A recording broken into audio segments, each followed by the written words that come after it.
ایک بادشاہ تھا، اس کا ایک جادوگر تھا۔ ایک دن ہوا یوں کہ بادشاہ کا ایک ہمنشین اندھا ہو گیا۔ جب اس نے اس لڑکے کے بارے میں سنا تو وہ بہت زیادہ تحائف لے کر آیا اور اس نے کہا، بسم اللہ الرحمن الرحیم۔ سیدنا صہیب رضی اللہ عنہ سے مروی ہے کہ رسول اللہ صلی اللہ علیہ وسلم نے فرمایا، تم سے پہلے ایک بادشاہ تھا، اس کا ایک جادوگر تھا۔ جب وہ جادوگر بوڑھا ہوا تو اس نے بادشاہ سے کہا، میں عمر رسیدہ ہو گیا ہوں اور میری موت کا وقت آ چکا ہے، لہٰذا مجھے کوئی خادم دو تاکہ میں اس کو جادو کا علم سکھا سکوں۔ بس اس نے اس کو ایک لڑکا دے دیا، وہ اس کو جادو کی تعلیم دینے لگا۔ جادوگر اور بادشاہ کے درمیان ایک پادری تھا۔ ایک دن وہ بچہ اس پادری کے پاس چلا گیا اور اس کا کلام سنا۔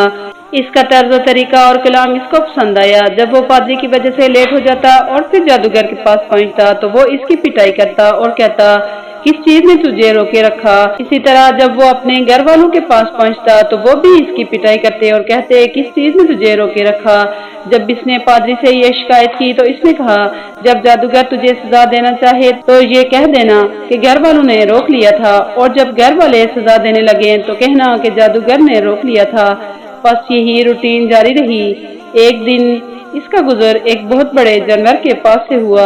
اس جانور نے لوگوں کو روک رکھا تھا، وہ اس کے آگے گزر جانے کی طاقت نہیں رکھتے تھے۔ اس لڑکے نے کہا، آج مجھے پتہ چل جائے گا کہ پادری کا معاملہ اللہ تعالیٰ کو پسند ہے یا جادوگر کا معاملہ۔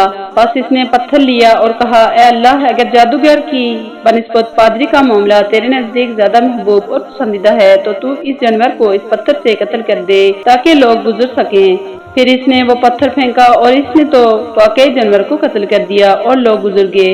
پھر جب اس لڑکے نے پادری کو اس واقعے کی خبر دی تو اس نے کہا، اے میرے پیارے بیٹے، تو مجھ سے افضل ہے اور عنقریب تجھے آزمایا جائے گا، لیکن اگر تجھ پر آزمائش آ پڑی تو میرا کسی کو نہ بتلانا۔ بس یہ لڑکا پیدائشی اندھوں اور باقی بیماروں کا علاج کرنے لگا اور ان کو شفا ہونے لگی۔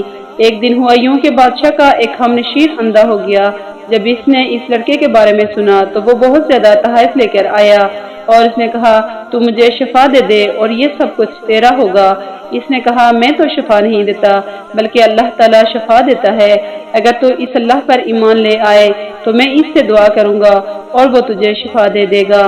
پس وہ آدمی ایمان لے آیا اور اس لڑکے نے اس کے لیے اللہ تعالیٰ سے دعا کی اور اس نے اس کو شفا دے دی۔ پس وہ ہمنشین بادشاہ کے پاس آیا اور سب کا روٹین کے مطابق بیٹھنے لگا۔ بادشاہ نے اس سے پوچھا، اے فلاں، کس نے تیری نظر لوٹائی ہے؟ اس نے کہا، میرے رب نے۔ بادشاہ نے کہا، میں نے؟ اس نے کہا، نہیں، بلکہ میرے اور تیرے رب اللہ نے۔ اس نے کہا، کیا میرے علاوہ بھی تیرا کوئی رب ہے؟ اس نے کہا، ہاں۔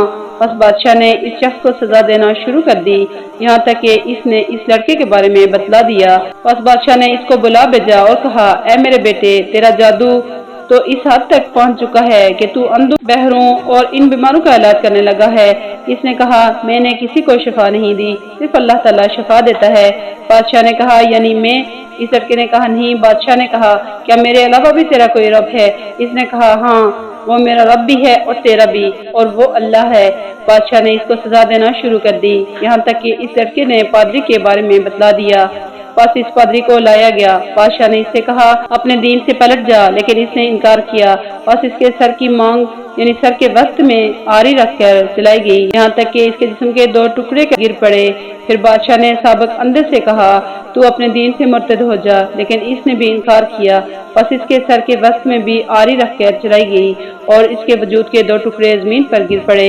پھر بادشاہ نے لڑکے سے کہا، تو اپنے دین سے پلٹ جا، لیکن اس نے انکار کر دیا۔ پس بادشاہ نے اس کو چند افراد کے ساتھ ایک مخصوص پہاڑ کی طرف بھیجا اور حکم دیا، جب تم لوگ اس کی چوٹی پر پہنچ جاؤ تو اس سے پوچھنا، اگر یہ اپنے دین سے پلٹ آئے تو ٹھیک، وگرنہ اس کو وہاں سے لڑکا دینا۔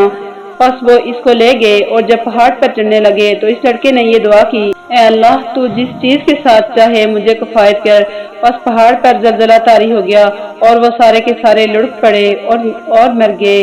وہ لڑکا تلاش کرتے کرتے دوبارہ بادشاہ کے پاس پہنچ گیا۔ اس نے پوچھا، تیرے ساتھیوں کا کیا بنا؟ اس نے کہا، اللہ تعالیٰ نے مجھے ان سے کفایت کیا ہے۔ پھر بادشاہ نے اس کو ایک جماعت کے ساتھ ایک بڑی کشتی میں بھیجا اور کہا، جب تم سمندر میں گھس جاؤ تو اس سے پوچھنا، اگر یہ اپنے دین سے باز آ جائے تو ٹھیک، وگرنہ اس کو غرق کر دینا۔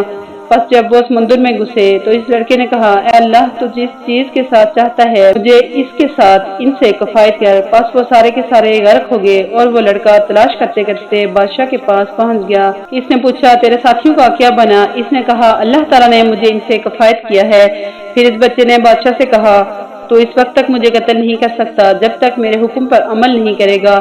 اگر تو نے میرے حکم پر عمل کیا تو تب مجھے قتل کر سکے گا، وگرنہ تو مجھے قتل نہیں کر سکتا۔ بادشاہ نے کہا، وہ کون سا حکم ہے؟ اس نے کہا، تو لوگوں کو ایک میدان میں جمع کر، پھر مجھے تانے پر سولی چڑھا، پھر میرے ترکش سے ایک تیر نکال اور کہہ، بسم اللہ رب الغلامی، اللہ کے نام کے ساتھ جو اس لڑکے کا رب ہے۔ اگر تو یہ طریقہ اپنائے گا تو تو مجھے قتل کر لے گا۔ بس اس بادشاہ نے ایسے ہی کیا اور تیر کو کمان پر رکھا اور کہا، بسم اللہ رب الغلامی۔ بس وہ تیر اس لڑکے کی کن پٹی پر لگا، اس نے اپنا ہاتھ تیر والی جگہ پر رکھا اور فوت ہو گیا۔ لوگوں نے یہ منظر دیکھ کر کہا، ہم اس لڑکے کے رب پر ایمان لائے ہیں۔ کسی نے بادشاہ سے کہا، کیا تجھے پتہ چل گیا ہے کہ جس چیز سے تو ڈرتا تھا، اللہ کی قسم تو اسی چیز میں پھنس گیا ہے۔ سارے لوگ مومن ہو گئے ہیں۔ بس بادشاہ نے سزا دینے کے لیے حکم دیا کہ جہاں سے گلیاں شروع ہوتی ہیں وہاں کھائیاں کھودی جائیں اور پھر ان میں آگ جلائی جائے۔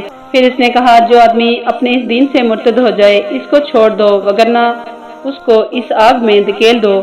بس وہ دوڑ کر آتے اور دھکم دھکا ہو کر آگ میں گھس جاتے، یہاں تک کہ ایک خاتون اپنے شیر خوار بچے کو لے کر آئی اور یوں لگ رہا تھا کہ وہ آگ میں گھسنے سے پیچھے ہٹنا چاہتی ہے، لیکن اس بچے نے کہا، اے میری ماں، صبر کر، بے شک تو حق پر ہے۔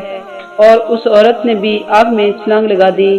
اللہ تعالیٰ نے اپنے حق کو ثابت کر دیا اور تمام کے تمام لوگ مسلمان ہو گئے۔ اللہ تعالیٰ اپنے دین کو غالب کر کے رہتا ہے۔